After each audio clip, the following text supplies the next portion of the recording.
అయితే ఎలిమినేషన్స్ కూడా చూస్తే ఫస్ట్ జోడీ కింద లోపలికి వెళ్ళింది బేబక్క, శేఖర్ భాష. ఫస్ట్ 2 వీక్స్ వాళ్ళు ఎలిమినేట్ అయ్యారు.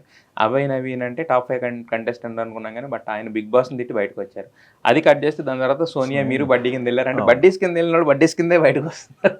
అవును, కానీ నామినేషన్స్లో ఒక బేబక్క గారు తప్ప ఇప్పుడు వరకు నేను ఎవరికి నామినేట్ చేశాను ఆ పర్సన్ తప్పకుండా బయటికి వెళ్ళడం జరిగింది. నేను శేఖర్ భాషకి నామినేట్ చేశాను, నేనే అభయ్ నవీన్కి కూడా నేను నామినేట్ చేశాను, సోనియా గారు కూడా నేను నామినేట్ చేశాను, ఇప్పుడు కొత్తగా నైనికాకి కూడా నేను నామినేట్ చేశాను. సో అంటే నాకు ఆ అవగాహన ఉంది. ఇప్పుడు ఇక్కడ నుంచి బయట ఆడియన్స్ ఏం ఆలోచిస్తున్నారు, అందుకే నేను నా గురించి కూడా అదే చెప్పాను.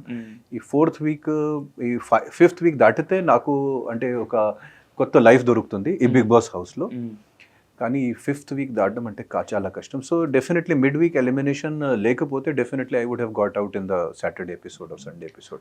కాదు, అదే నేను అంటున్నాను. ఇప్పుడు మీకు వేరే వాళ్ళని నామినేట్ చేసేటప్పుడు వాళ్ళు బయటికి వెళ్ళిపోతారని మీకు అంత కాన్ఫిడెన్స్ ఉన్నా మీరు లోపల ఉండాలంటే ఏం చేయాలనే దాని మీద అవగాహన. అక్కడ ఉన్న బ్లాగ్స్కి, అక్కడ ఉన్న గ్రూప్స్కి, ఆ గ్రూప్ పాలిటిక్స్ అక్కడ ఉన్న బ్లాగ్స్కి నేను బ్రేక్ చేయలేకపోయాను. అది నేను 100% నేను ఒప్పుకుంటా అది.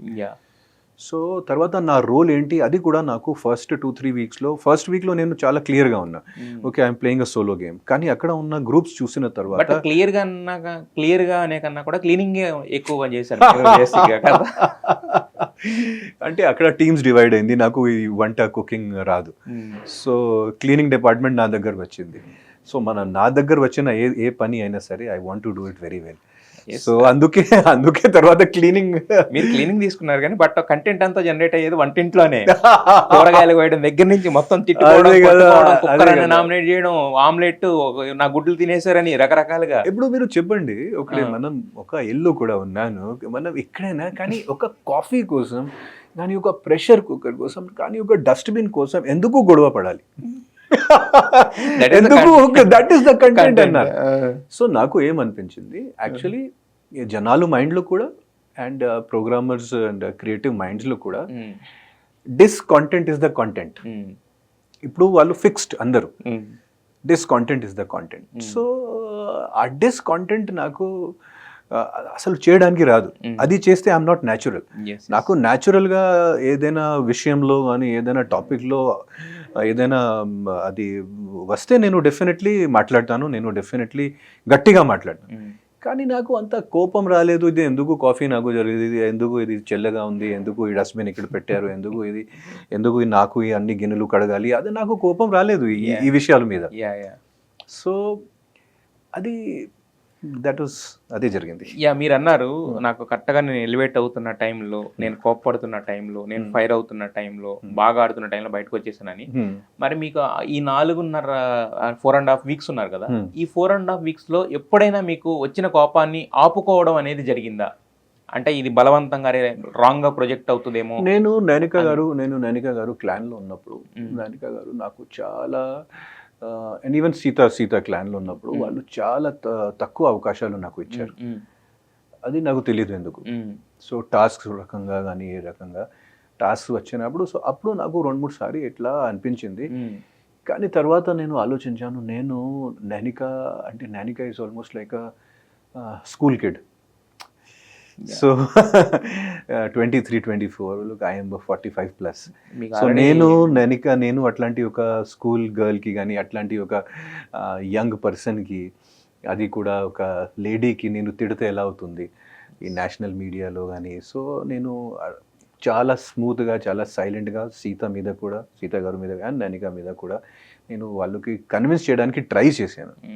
కానీ అంత గట్టిగా నేను చెప్పలేదు ఈ టాస్క్ నేనే ఆడాలి, బట్ నా టాస్క్, ఎందుకు మీరు ఫలానా పర్సన్కి పంపిస్తున్నారు.